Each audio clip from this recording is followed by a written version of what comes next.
All right, so today I'm very, very excited. Amy Goss has put this together, so I want to thank Amy for arranging for this little panel discussion. We have Laurel Cannon from Siegel Artists and Kate Whitecotton from Rave On Productions. They're going to be talking to us about communication being key and navigating the seasons ahead with agents, managers, artists, and our wonderful presenter field. So again, thank you so much, Amy, for putting this together and moderating, and I will turn it over to you. Thank you. Thanks for joining us today, everybody. We've got two wonderful panelists, as Lonnie just said, to help have a discussion with us today, to help share their perspectives on communicating and navigating the seasons we have ahead.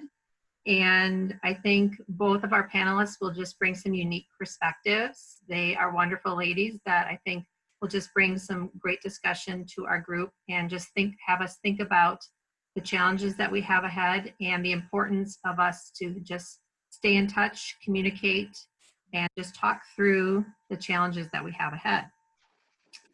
So we understand that we all are in unique situations of how we're moving ahead and under these challenging times, depending on our venues and communities, but what doesn't change is our need to stay talking and listening to each other so we can find a path forward.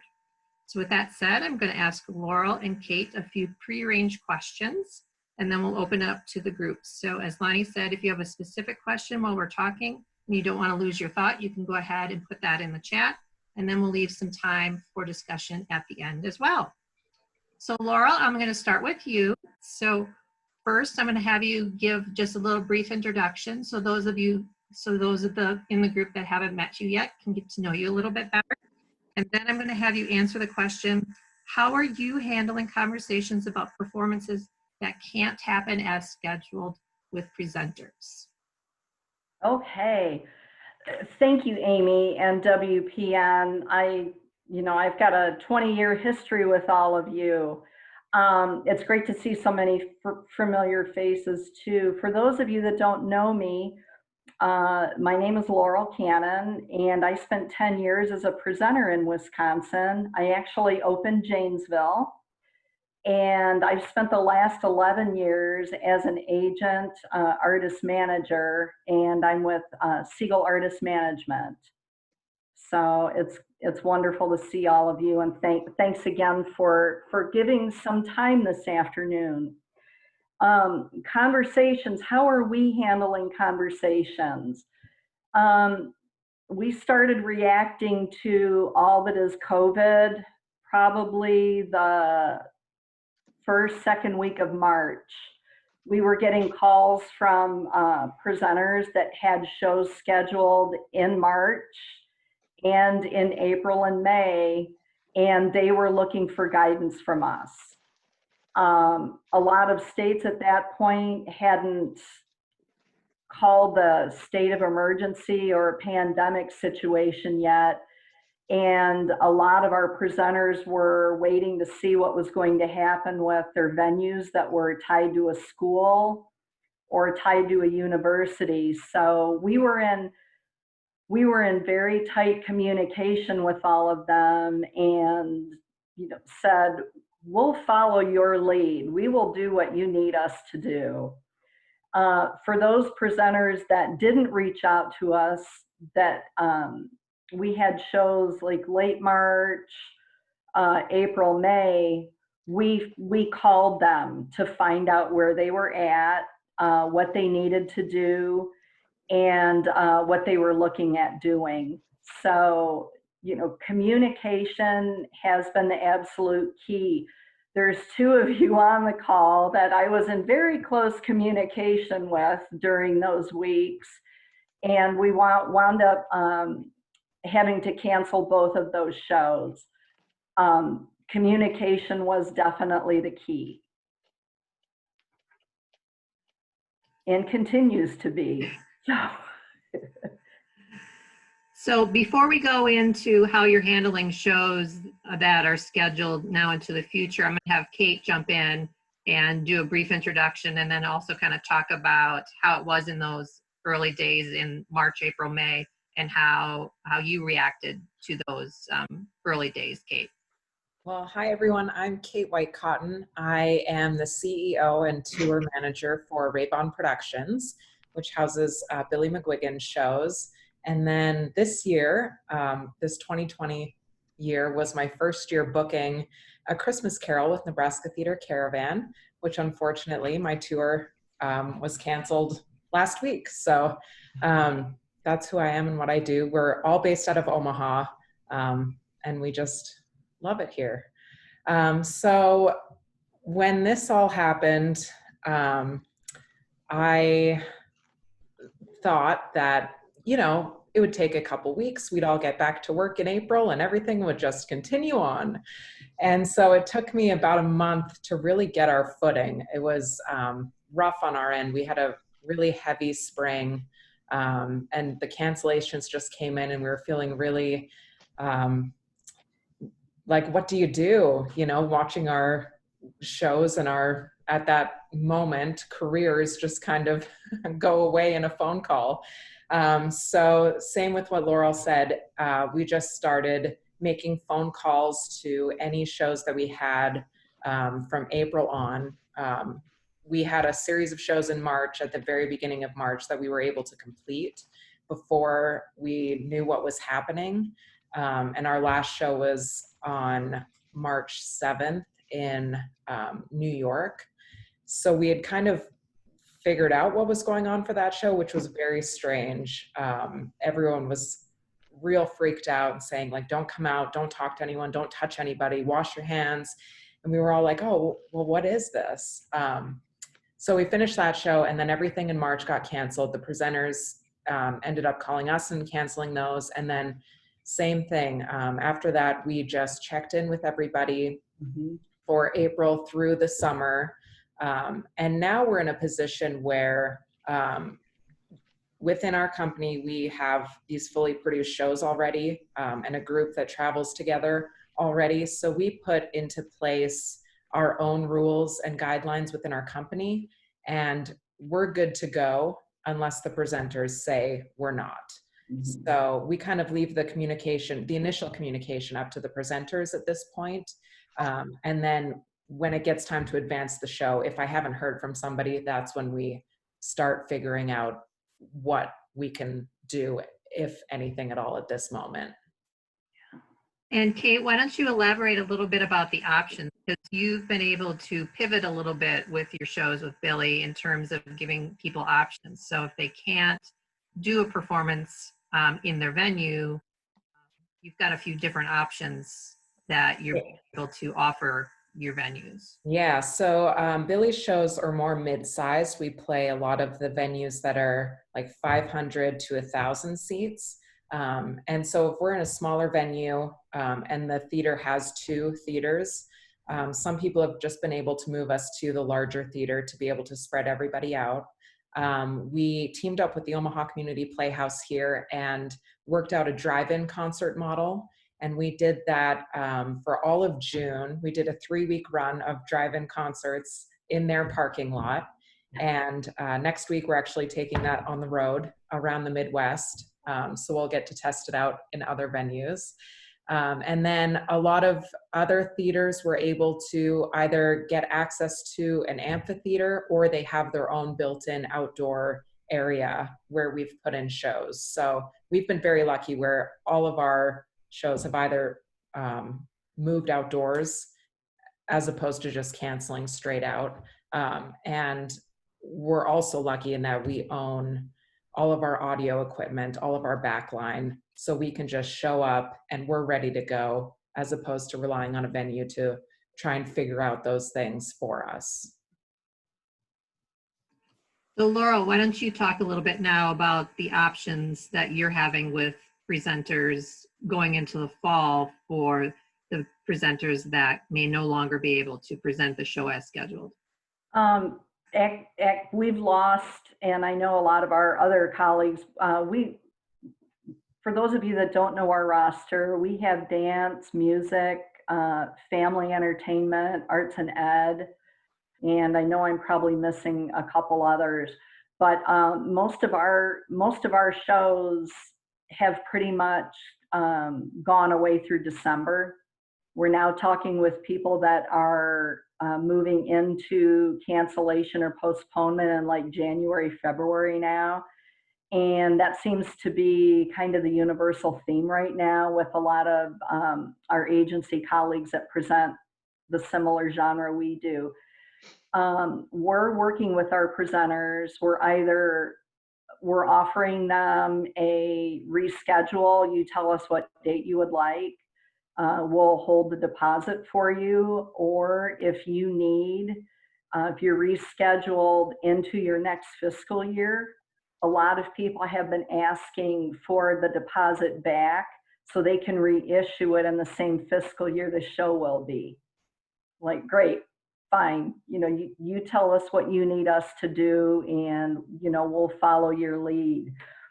Our artists, a lot of our arts and ed artists have been working on new show content and have been creating some virtual experience that they'll be able to take. We've had some requests from some of our schools and other presenters that need content. For a lot of schools are going virtual, so they're looking for some content. So we're kind of creating as we go, and have been. We have had some programs that have had to outright cancel because they can't make the date work, and they would just assume, you know, wait until late 2021 or into 22, especially our dance companies.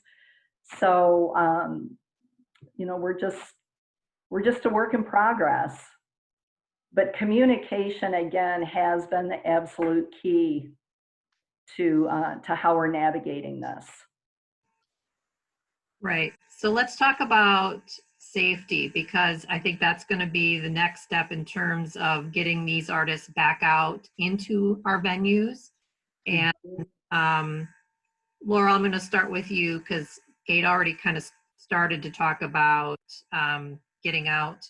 But Laura, let's start with you in terms of, you know, what is it going to take for some of your artists to be ready to be back out on the road, especially when you've got dancers or large companies or singers? What's it going to take for them to feel safe to be back out on the road? I think, and a lot of conversation has revolved around the event safety reopening guide. This, from what we're hearing and talking with, this is going to be your benchmark. This has become kind of the go-to document. A lot of our artists, especially the dance companies, are, you know, like Kate said, their theater company, they're staying with their core team, their core cast, so that they're not going to be bringing in a lot of different people for each show. Same with our artists that trios and quartets, they're staying with their core musicians. It will be, again, a lot of communication with our venues when show advance is done, knowing that, you know, everyone is trying to do the very best they can with guidelines for backstage. And, you know, our artists have said, you know, we'll work with, you know, what the venue has. We know dressing rooms are probably going to be an issue because you can't have, you know, a dance company and now you need 10 dressing rooms.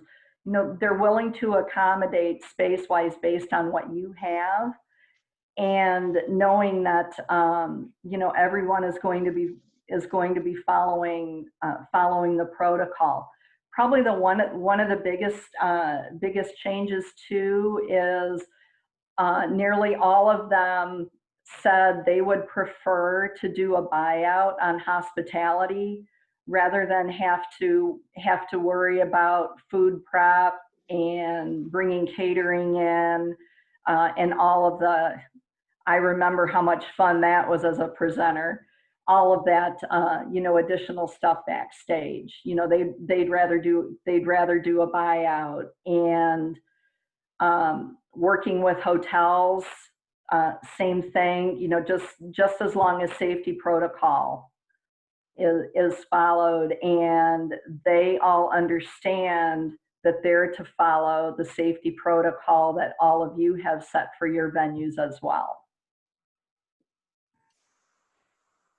So Kate, when you and I were talking, we were talking about how important it is for the artists and the venue to be on the same page about safety. So why don't we talk a little bit about that, and also talk about the safety guidelines that you and your team have already kind of got as a checklist. Sure. So within our company, we present mostly concert type shows, and so our band stays the same, traveling place to place. Things we've put into place are masks for everybody. We've hired an additional technician that will go out with us at all times. And then what's most important for our group is, while we want to be out there and performing and making money for everybody and working with everyone, safety is the most important. Our audiences skew older in the risk group. So when I have that conversation with presenters, I want to know what they're doing in their venue from the second the audience arrives to pick up the tickets to how they're getting out of the theater at the end of the night. And if there isn't a plan in place, it's probably not the right time for us to visit. But if there's a plan in place that goes with that document that Laurel showed and fits within what we're doing in our company, then we are totally fine to go forward. Hiring an extra staff person is great for us because we'll be the only ones that will be touching our gear, setting up our gear. Backstage, we won't have any extra technicians from the venue there. We just try and keep everything as separate as possible. The technicians travel together in one vehicle and the band travels together in another vehicle. So the techs would show up earlier than the band, get everything set up, and at the very last possible second that we can, we have the band come in. One person said, "It looks like you guys are being rude." I was like, well, it's what we got to do. We got to make sure the band stays safe. We can lose a technician on the road, but we can't lose a band member. Yeah. So that's what we're doing. Obviously make sure that the audience is wearing masks, and we just take it day by day. That's how we feel right now. It could all change tomorrow. And Kate, too, another thing that we've talked with all of our artists about too is, obviously meet and greets will be very limited. Yeah, we've taken that completely out. We don't do any meet and greets. That will be completely taken out. You're at a wonderful advantage because you've put people out on the road. We haven't hit that yet. Yeah, it's we're not flying anywhere, we're driving anywhere. Exactly. So I'm very thankful. We are all based out of Omaha and are in the middle of the country. Yeah. Kate, I really liked the comment you made to me when we were talking too, is that if at any point during the concert you feel it's become unsafe, that you'll actually stop the concert. Yeah, so we've seen it a couple times here in Omaha. Some bands have gone up, videos have gone out with like people dancing in front of the stage.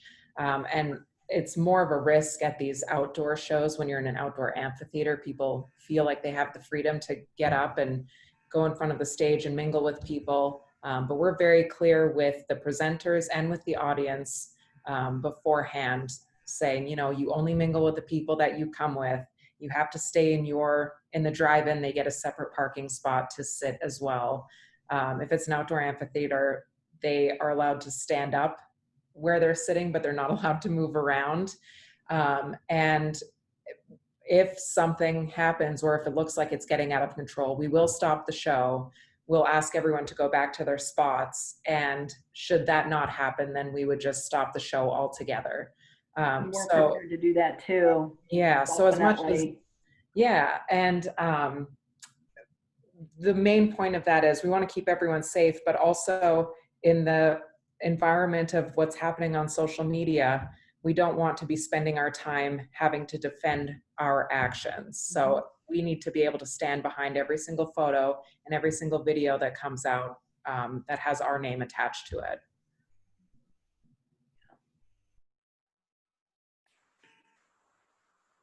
So how do you feel like this is going to impact your touring even beyond this immediate season? Do you feel like this is going to have a long-term effect going into 21, 22, and even beyond on how you're scheduling your tours, how your artists are working?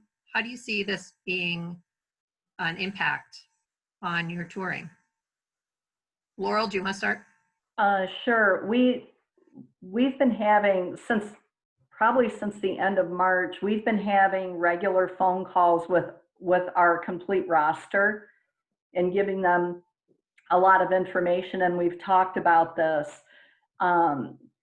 Each one of us, there's 5 of us, and in different territories. We're each going to be digging into our territories deeper for touring. Our artists have said, we'll get there.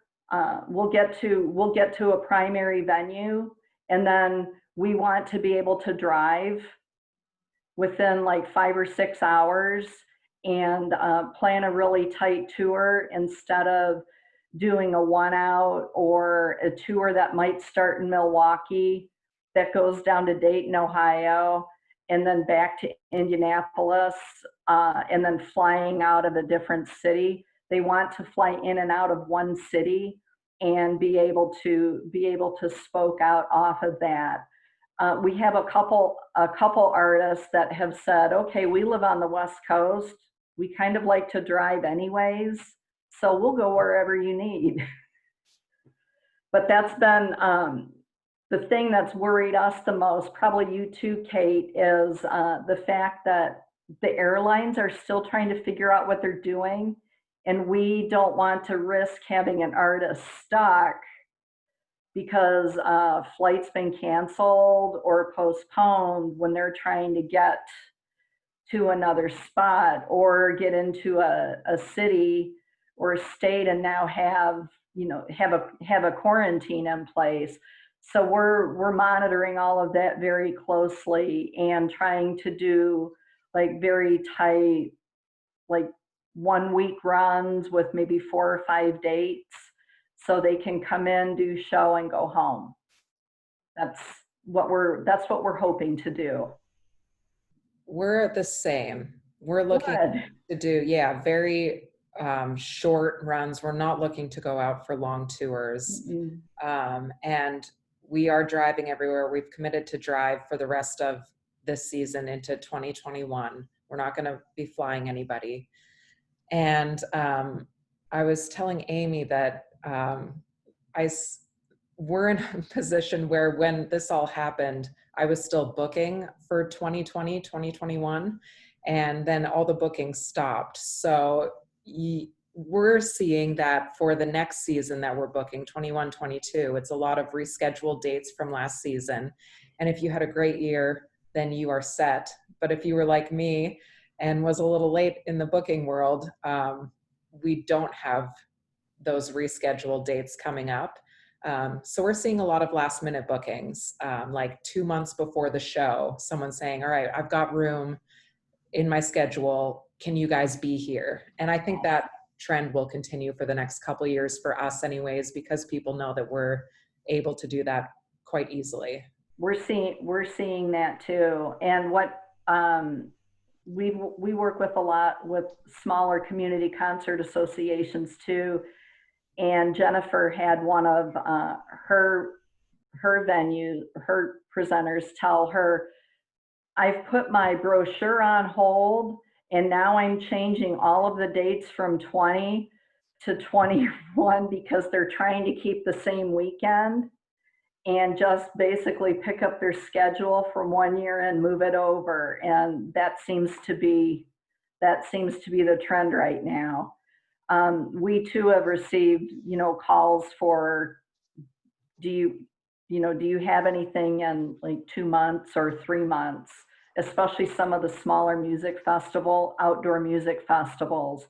We're still servicing some of those right now into the fall, but most of our big stuff, like you, all of a sudden went away.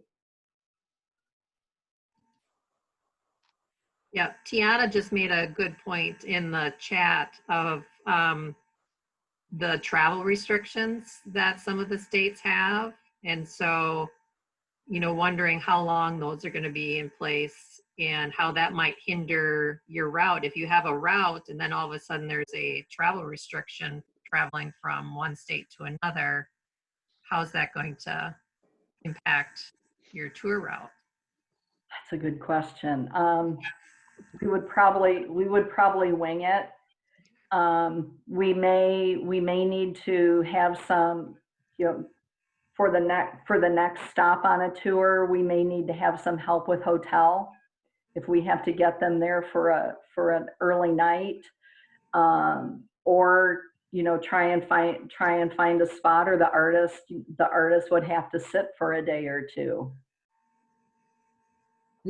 That's a good question, Tiana. That's one that we're wrestling with, especially because we have West Coast based artists that need to come this way. So we're all just, we're being very flexible. Same here. I've added that into my advance when I talk to presenter, if the show can even happen. If it seems like cases are rising and there's going to be a travel restriction, we would rather just reschedule than risk it, because it's too expensive for us to have everybody on the road sitting there not doing anything. Exactly. So, yeah, it's one of those things you either wing it or you decide, all right, it's going to cost us too much, so we'll just reschedule. That's what we've been looking at too. We just all have to be flexible. So how do you think this is going to impact the conversations at our virtual conferences?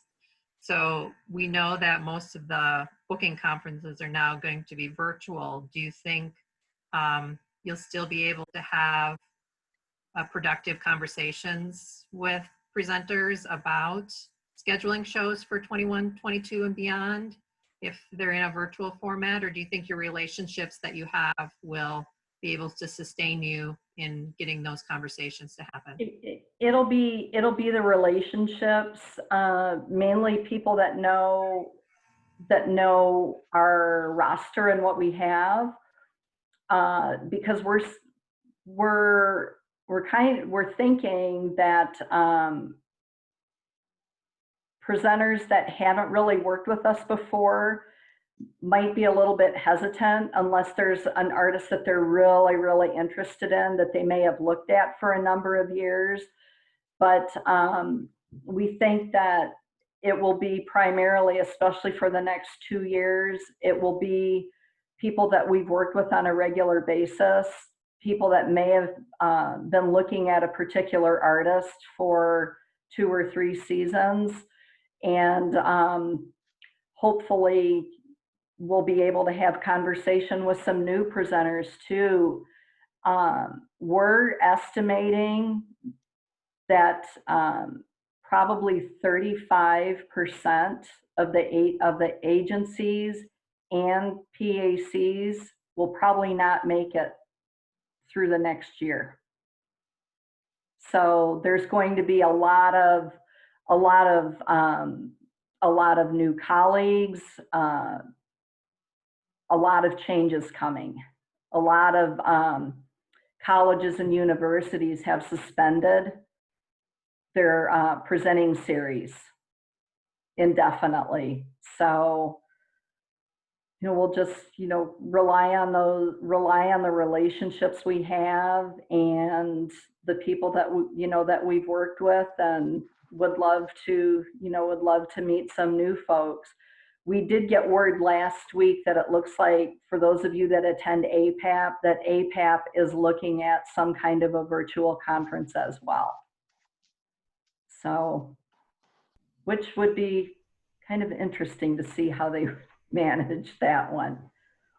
But Arts Midwest and, as all of you know, NWA are going to the virtual platform, and they've also reached out to people in the South Arts region, which was PAE, because PAE went away a year ago.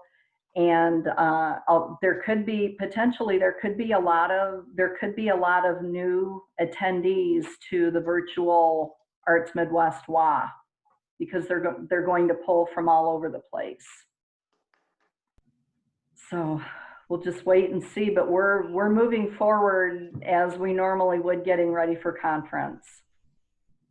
I see our conversations for these conferences, this would just be specific to the Rave On production shows I do, not Christmas Carol. But instead of selling someone on what the show is, here's how much money it brings in, here's how well it sells, you're gonna make all the money in the world on this show. It's now switching to, here's what we can do instead. Here's where we can offer our flexible pricing.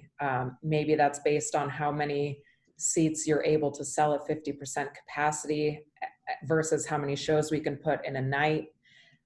So it'll switch more to, if you've got the opportunity and you've got the flexibility, we can fit in that spot. And then I also see our seasons switching now that we've got this drive-in to be more spring, summer, fall, and take winters off, where normally now we're not working as much in the summer. Right.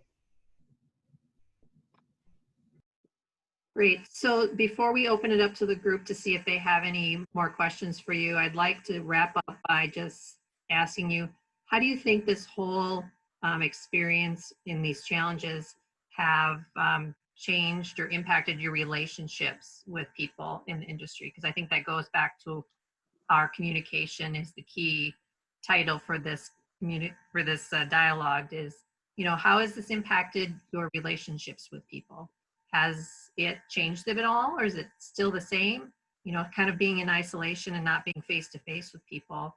Has it impacted your relationships that you have with anybody? Laurel, why don't you start? I think it's made a lot of our relationships stronger in some way. Because I was a presenter for 10 years, I tend to tell people that, you know, I'm putting my presenter hat on right now. I understand. I have probably an insider understanding of what all of you are dealing with, especially in April and May, when I had people ask, "Well, have you talked? Are you pitching new shows?" And you know, there's an audible laugh, because I've said, you have no idea what they're dealing with right now. They're refunding, they're talking with sponsors, they're having to juggle multiple schedules. I said, I'm not talking with them about anything new, and I'm asking them when they want to hear from me about new shows. So, you know, it's been really good, because there's been more of an open dialogue. People that I've worked with for a very long time, they know that, you know, we're going to do what we can to, you know, to best service a date. People that this may have been my first season working with them have been pretty pleasantly surprised at the level, you know, at the customer service. So I think it's helped strengthen, and it's helped continue good relationships. And that's what this industry is all based on. It's based on our relationships with each other and how we communicate with each other. I agree with that too. Our relationships have been very strong. And my favorite thing is, you see at the conferences, everyone's all like, everything's great. We've got all these tours. We're all positive and happy, but I love being able to pull back the curtain and have a real conversation with the presenter about where we are in our business and where they are in their business. And then we can grow from there and talk about how we can benefit each other. So it's been a lot more personal conversations, which I love, and a lot more real conversations, which I think those relationships are going to be stronger than anything once we come out of this. And my tagline when I opened Janesville, my tagline, because JPAC is on Main Street, so my marketing tagline was bringing the arts to Main Street. How cool is that? That's what how I think of all of our presenters that we work with and people. We're helping you bring the arts to your Main Street, and what can we do to help facilitate that for you? And having those conversations. Sounds like, Kate, you're doing the same thing. Yeah, it's actually been really fun. We've had a lot of like cocktail Zoom meetings instead of just talking on the phone quickly. Yes, I see a few of you on here that has happened with. So, but it's good. If I can add really quickly too, a couple people have called and asked, Laurel, can you help me? I'm trying to get a hold of agent so-and-so, and they're not returning my calls. I can't get a hold of them to check on a show. What do you suggest? First, if it's a larger agency, your point contact might be furloughed right now or may not be there anymore. So if you have a mobile phone, if they've given you a cell phone number, absolutely call and ask, hey, can you give me an update? Where are you at? If they're not there or they're furloughed, you need to find out who in that agency has taken over your contract management. I also checked with another source on the same question, and they recommended that if you're trying multiple times and you're not getting a hold of anyone, to send an email giving them a deadline to respond, or you may consider the contract to be, the date's not going to happen, and also follow that up with a certified mail direct to the agency. Or another tip too was to call like the main number in at the agency, identify yourself and ask who is managing so-and-so's contracts. You have a pending date, you need help. So those are some of the ideas we've given people to follow. Thanks, Laurel. All right. Does anybody have any questions that they'd like to ask Laurel, Kate, or talk about further? Well, we've got our guests here.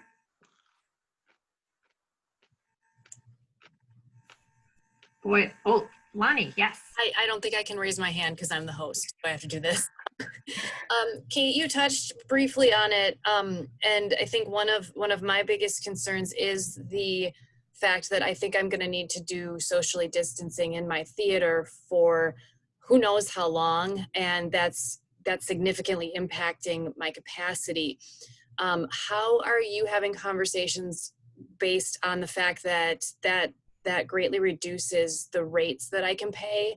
And how are the artists feeling about that? Because in my heart, I know these artists have to make a living. And so the idea that you guys know me, I already have a small house even when I have full capacities, but I'm always still borrowing and stealing favors to get certain artists. And so now, reducing that even further down, I'm just wondering how the artists feel about, you know, trying to figure out what their bottom line is, that they can still do shows and not lose their shirts, and how you're approaching some of those types of conversations. That took us a minute too to get over, knowing that, you know, we're going to have to, on our end, look at ways to cut our costs down in order to keep working for the next couple of years. But we have kind of a bottom line of what we need to make in order to keep going and in order to make sure our band is getting paid and everyone's making their payments appropriately. And we've accepted that we won't be millionaires at the end of this year like we were all hoping to be.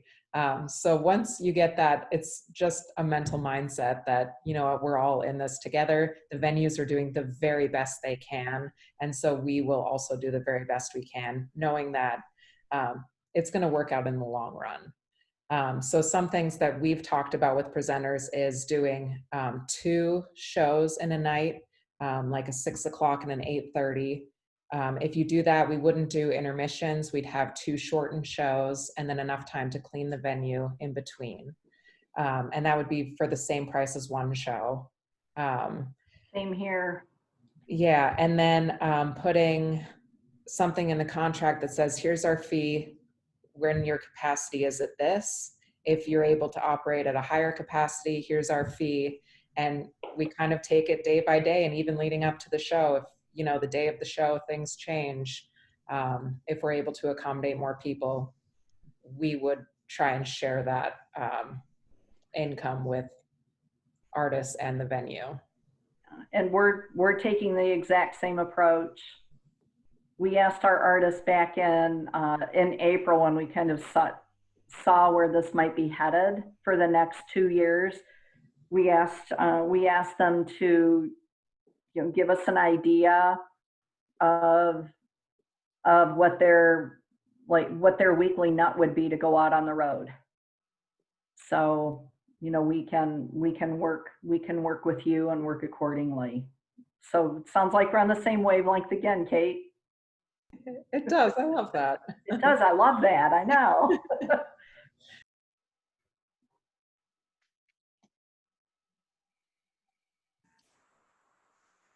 All right. Anything else?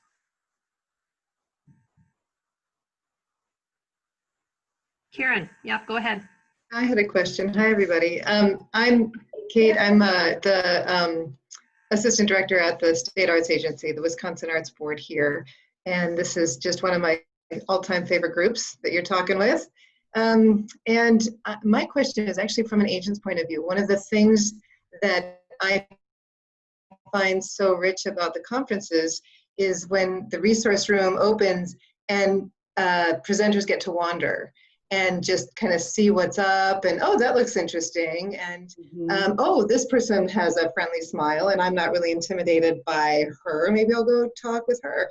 So as you look at the conferences coming up, has there been any space created yet, and I should know this for Arts Midwest and I don't, I'm sorry, for that kind of exchange or connection? Had there been kind of the happy hour or resource room breakout dyads, or a chance to speed date with an agent that you might not have connected with otherwise, with a presenter that has worked with that agent? So you've got like a, I don't want to say advocate because that's not what I mean, but you've got, you know, somebody from the presenter's position who could help you navigate that conversation, or say, yeah, this person is awesome, I've worked with them. Has anything like that been discussed? And did I miss it?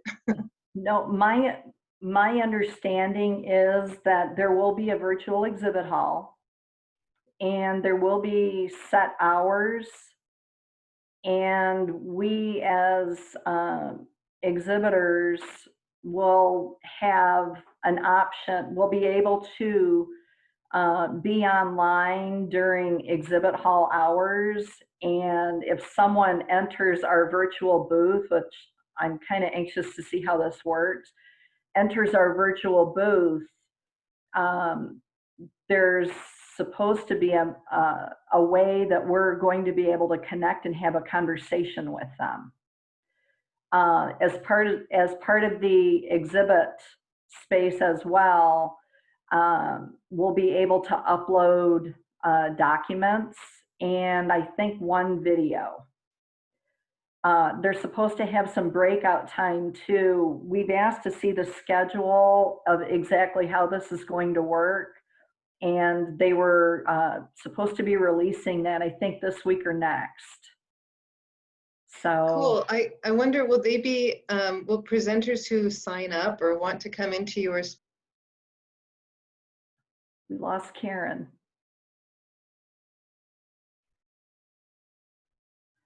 I think my understanding too is you'll be able to leave a note that you'd like a call back as well.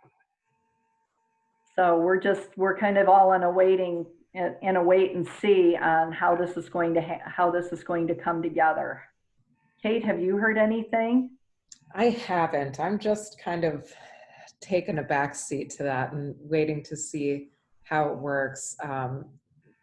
Everyone here knows like the conferences are so invaluable, and being able to be sitting at a table with someone who you've never met and be able to chat is everything. And so especially for someone who's kind of a small presenter like me, and I'm having to start to think about creative ways to get noticed and not get lost under the big agencies and the big presenters, to peek my head up and be like, we're here too. So I don't know. I'm just kind of waiting to see what other people are doing too and figure it out from there.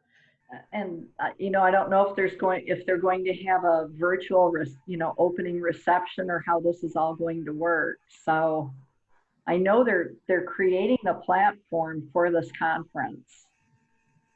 It's not a set model. They're working with a company that they're actually creating the platform. So, and my understanding too is all the professional development sessions will be recorded so that you can watch them later.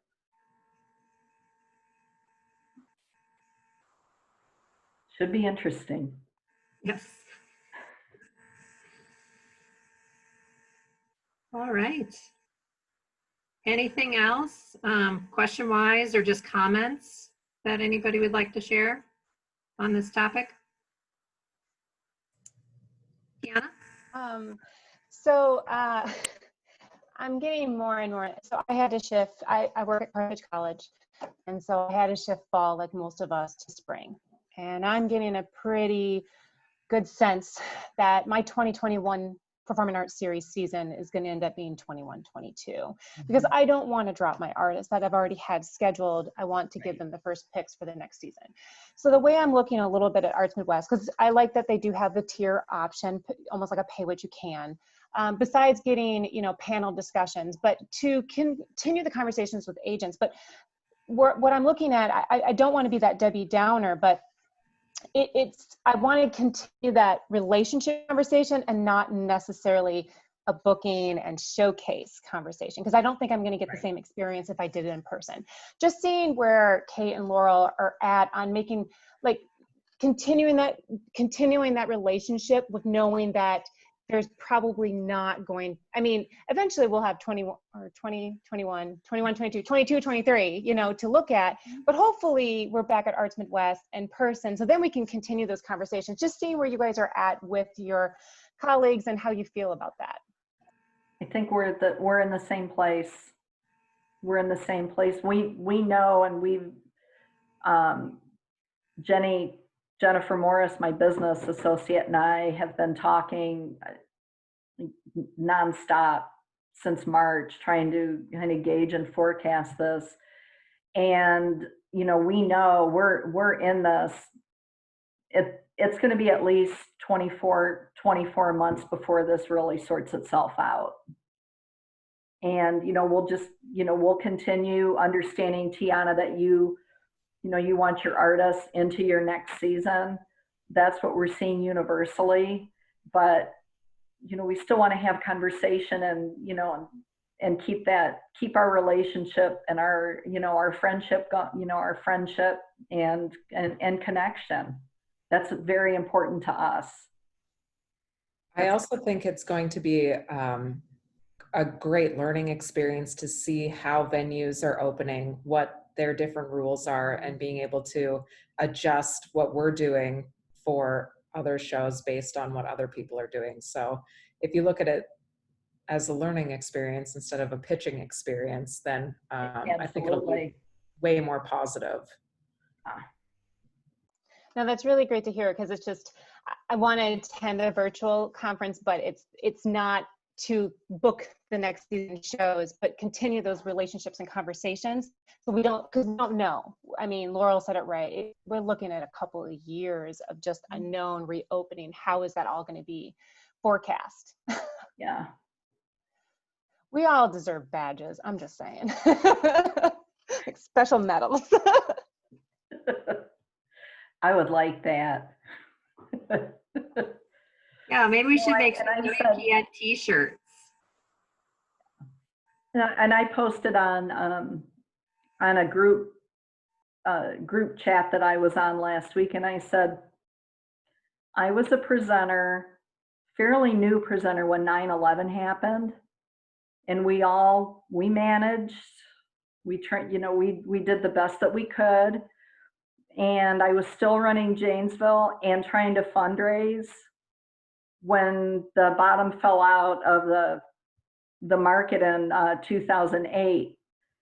Again, we're all resilient.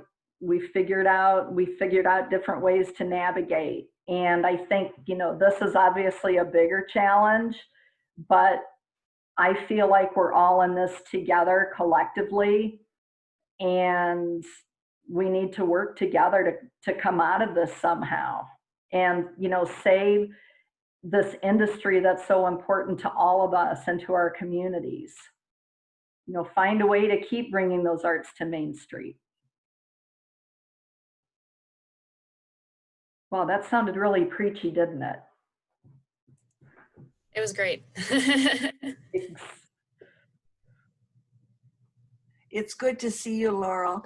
Good to see you too. Yeah, we canceled our season for this upcoming year, but we're already moving them into 21, 22. Yep. Hoping for the best. And that's what we all are doing. That's all we can do. That's all we can do. That's all we can do. Good to see you. Good to see you too.